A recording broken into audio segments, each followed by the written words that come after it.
Yeah, I get right to the racks. Then I make that shit back. Run up on me, get shot in the back. It's Jerry TV in the building. Here we get Scott man. We're gonna Darren today, we got the heist and battle of North Hollywood. Let's get it, man. It's Jerry TV for your Scott channel. Some people say this is the greatest shootout ever. Yeah. This is the movie. They made a movie because of this. Heat, the movie Heat, based on these bank robbers that wore a bunch of armor. And actually, this is a true story happened in Hollywood, Florida. Let's hop right to it, man. Hollywood, California. My bad. It's Jerry TV. I mean, if it's your first time tuning in, subscribe to the channel, request the content, and then we react. Make sure you check out the JarenTV.com. We have merch on there that you can check out. Subscribe to him on Instagram, JarenTV or Jaren. And we have a Discord below. Follow me on Instagram, Pops. Let's hop right to it, man. No, we're talking. Friday, February 28th, 1997. The 90s. Two professional bank robbers overtake a North Hollywood branch in Los Angeles. Sporting a military-grade arsenal and covered nearly head to toe in body armor. Oh, shit. And as fate would have it, an LAPD officer in the right place at the right time witnessed the moment the gunman entered the bank. I feel like it's like a Police GTA soon scene. had the men surrounded, expecting the men to barricade inside. But instead, the two robbers swiftly exited the bank, spraying over 1,000 rounds at police. Why? Over 44. Oh, they're dumb. You better all just like going through the back and try to leave. Why are you guys just shooting at Surrounded. police? The bank surrounded. It doesn't matter if you're not gonna. You better just surrender at that point because you're not surviving that. It's a death mission. They have metal gear. Yeah, body armor. Body armor from head to toe. Yeah.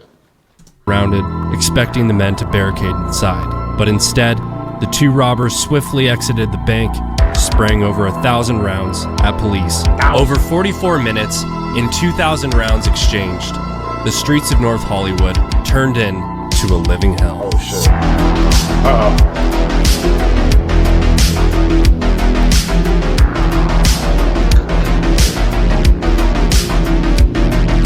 The two gunmen behind the North Hollywood shootout first met at a Gold's Gym in Venice Beach, California. Oh, wow. Larry Phillips Jr., a Los Angeles native and proficient real estate scammer, and Emil Matasareanu, a Romanian immigrant and college graduate with an above-average IQ. They were close in age and talked everything weightlifting and bodybuilding and whatever else the fuck gym rats talk about. Chicken breasts, probably. Despite the contrast of their upbringings, the two quickly became close friends outside of the gym. They bonded over firearms, philosophical ideas, they talked about their tough childhoods, and their mutual hatred for authority, as Larry Phillips Jr.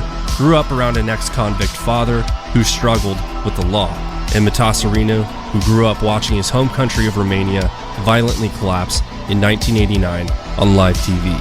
Their hatred for the world and the figures who ran it ran deep. In October of 1993, the two found themselves in some serious trouble when they were traffic stopped by an undercover Glendale detective while operating a stolen rental car. When the detective made contact with the vehicle, Phillips gave the officer a fake name. He then asked the men who the vehicle belonged to which Matasareanu replied that the vehicle belonged to Phillips's mother. And after making checks, the detective ordered Phillips to step out of his vehicle, at which point the detective located a Glock 17 with a 33-round extended magazine in Phillips's waistband.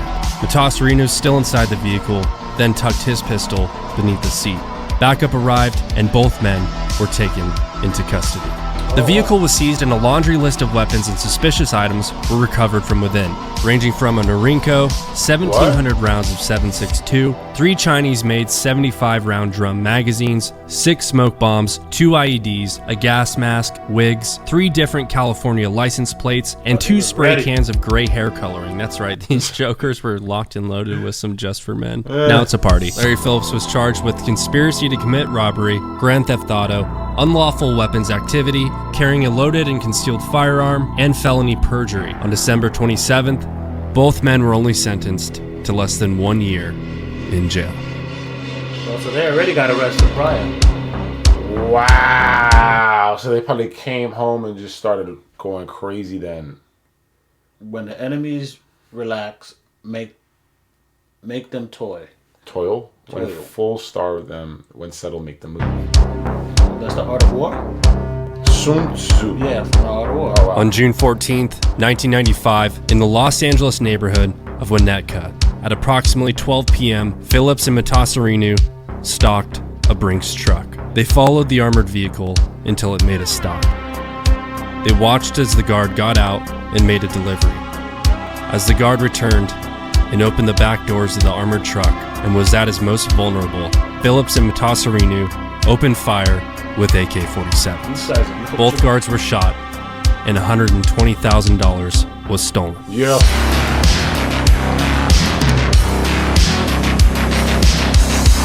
The Brinks guards luckily survived, and the robbery quickly made headlines. Given the level of violence, tactics deployed, and weaponry used, the FBI took exceptional interest, who they deemed at the time the AK-47 Bandits.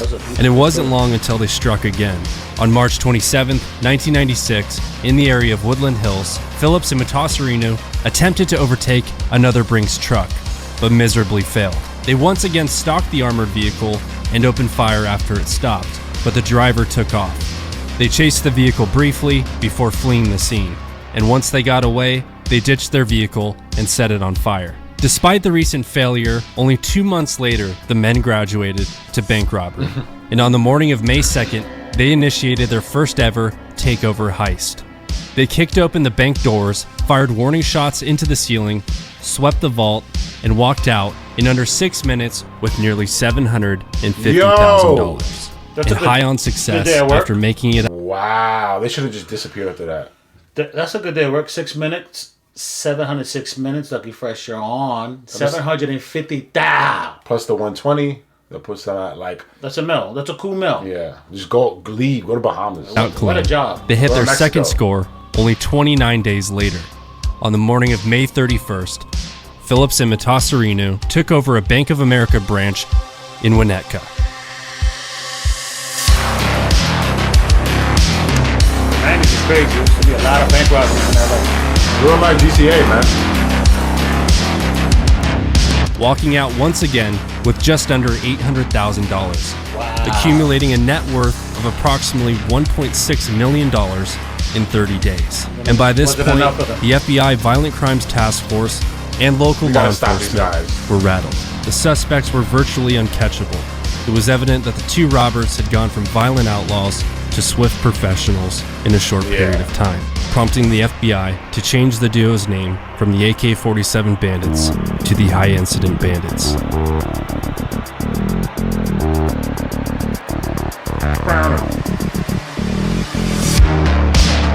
High Incident Bandits.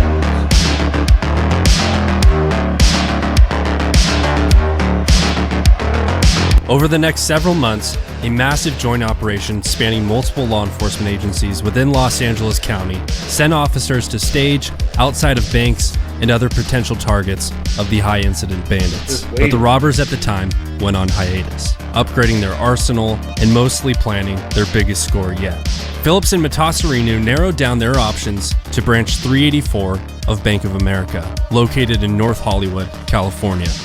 It was the largest bank in the area by far and had the potential to net them at least $2 million for 10 minutes work. It was the optimal location for many reasons. Professional. So do you guys think 1.6 million is enough, right? You would think you would like disappear. Like shut it down, right? Like that's at 800,000 each. You spend 1,000 a year. That's 800,000 years. You got money. Yeah, even if you go to a third world country, you can live with that for the rest of the time you're there. Yeah, absolutely. I don't know. They were out of control. Yeah. Bank robbers tend to hit branches located on street corners for a better escape egress. Branch 384 was a single building lot, meaning not only was it a corner branch, but it had two corners of the lot, with both freeway access nearby and city side streets leading into the valley. It was the perfect stage for the perfect heist. They chose the date of Friday, February 28th, and they loaded up for war. They attached level 3A Kevlar body armor to the front and back of both their torso and extremities, basically making them pretty much invincible against the police who have 9mm. And speaking of bullets, holy shit! They loaded out with Norinkos with full auto conversions, 75-round Chinese magazine drums, a semi-auto HK91, two Berettas, and a fucking Bushmaster XM15 dissipator. They then loaded several thousand rounds of spare ammunition into the trunk of their white 1987 Chevrolet Celebrity. And both men knew there was no going back. They dug their graves in their past robberies, and after getting busted once, they knew they would be facing life in prison, unspoken, but likely even fearful of one another, and the idea of their counterpart cooperating with authorities in exchange for a lighter sentencing. They knew from here on out, contact with law enforcement could only end one way. And on the morning of the robbery, the men each took an unknown dosage of phenobarbital, a central nervous system depressant to basically Master Chief the shit out of their nerves. They suited up, drove to the bank, synchronized their watches, and at 9:17 a.m., Larry Phillips and Emil Mastorinu clashed through the doors of Branch 384, firing rounds into the ceiling and declaring aloud, "This is a fucking holdup." The shootout, oh god. While on routine patrol, as fate would have it, LAPD patrol officer Martin Perello entered the bank's intersection of Archwood and Agnes when he spotted the two heavily armed gunmen entering the bank at 9:17 a.m. And just like that, the milliseconds before the heist started, it was already over. Requesting assistance. We have a possible 211 in progress at the Bank of America. Bank of America. Located in north of district. We have shots fired. Inside the bank, the gunmen took over, while continuing to open fire into the ceiling. And after gaining everyone's compliance, Phillips and Matasarinu began shooting at the bulletproof door that gave access to the bank tellers and the vault. The door, which was only made to withstand small caliber ammunition, broke open after a few shots from their modified Norinkos. The men then forced the tellers to fill their bags with the money from the vault. As they held the door, watching over their shoulders, they realized there was a big problem. There was way less money in the vault than they had anticipated. The adrenaline partnered with the intense stress led the two men to unravel, and bursts of gunfire continued solely out of rage. Matasarinu became so enraged that he emptied a 75-round drum magazine into the vault, destroying the rest of the money. In total, the tellers only packed $303,000. Meanwhile, outside of the bank, LAPD officers Perello and Farrell enter the perimeter of a parking lot across the street and are soon joined by multiple officers rushing in to the area. An anxious Larry Phillips noticed the silence outside of the bank. There was no longer any foot traffic outside, or even a single car on the usually busy roadway. He walked halfway out of the bank and heard nothing but the freeway noise coming from a half a mile away. And in that moment, he realized the police were waiting. At which point both men could hear sirens of the cavalry of the LAPD responding, as well as the sound of exploding dye packs in the money bags, rendering the bills completely useless. Oh my God. The officers outside were coordinating what they thought would be a barricade situation, until Larry Phillips stormed out of the North ATM lobby entrance, spraying rounds at officers with his Norinco, immediately injuring 7 officers and 3 civilians from 200 feet away. They returned fire at the robbers, but their 9mm had little effect on the heavily armed gunmen. LAPD officer James Zaborvan, only a few months out of the academy, gets a shot off on Phillips, wounding him. The gunman turns his attention to Zaborvan, who dives across his fellow officers, blocking the shot. He then seeks cover into a nearby dental office, where a dentist by the name of Jorge Montez quickly turns his dental office into a makeshift emergency room. And at this time, the elite members of the prestigious LAPD SWAT team arrived on scene. Many of the members, at the time, were even founding fathers of the LAPD's first ever SWAT team, who had a fierce reputation and a highly successful rate of solving the problems within high-risk incidents.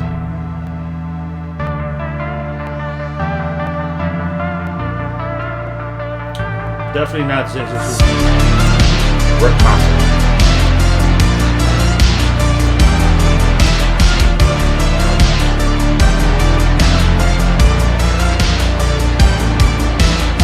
Phillips retrieves the HK-91 and begins sniping news helicopters with 308, hitting a KCAL-9 chopper's rear stabilizer, until a group of officers who raided a nearby gun store to obtain higher caliber weapons returned and landed a shot on the HK-91, disabling it.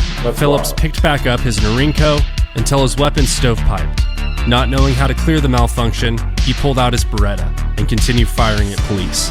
And suddenly, realizing it was the end, Larry Phillips took his own Beretta and ended his life.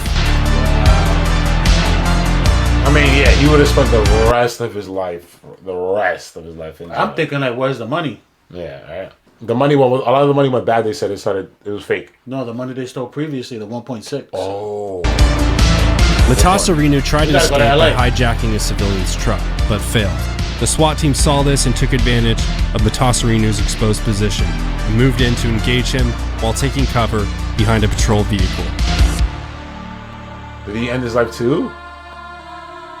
The SWAT team opened fire, but they couldn't find an angle on Matasarinu, taking cover behind the engine block of his vehicle. LAPD SWAT officer Rick Massa decided to prone out and found the exposed feet of Matasarinu, got a good sight picture, and opened fire, hitting Matasarinu twice in the ankle.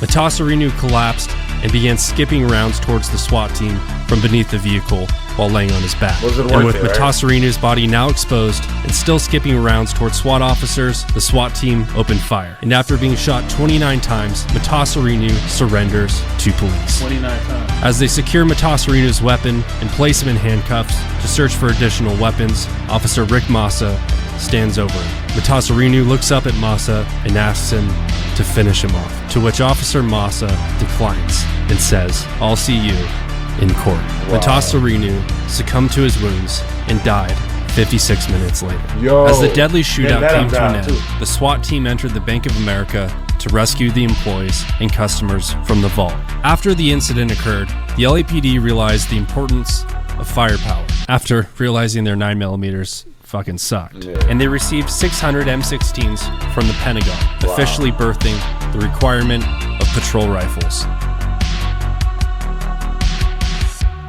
Wow. Wow, that's nuts. They both end up dying. 1 year after the incident occurred, 19 LAPD officers received medals of valor and were even commended by then President That's insane. Bill It's like a Clinton. movie, right? Despite the injuries, the shootout is regarded as a success for police, who were severely outgunned and managed to prevent any civilian or officer fatalities. The pop culture and lore of the North Hollywood shootout runs deep. From a Megadeth song to a made-for-TV movie, Wow. countless documentaries to an op-ed in Rolling Stone magazine. It's estimated that Phillips and Matasarinu fired close to 1,200 rounds, with the LAPD returning close to 650 Damn. rounds. Where's the North money? Hollywood Where's the shootout 1.6? will always be regarded as one of the most dangerous confrontations between robbers and police that America has ever seen. I mean, the money probably confiscated, right? I don't know. Hey guys, if you enjoyed this video, I don't know, guys. What do you guys think of the money went? They probably found it somewhere. Yeah, that's super dope. We did something different just for you, all right? Thanks outta for tuning in. We out here. And I know how it gets, so I gotta stay low, now move my knot. I don't trust no nigga, I don't trust no man, ain't no friends, everybody get shot. You never know how nigga gon' throw, I'm hitting the flow with a couple of shots. You better move, you better duck, either way to go, you'll get got.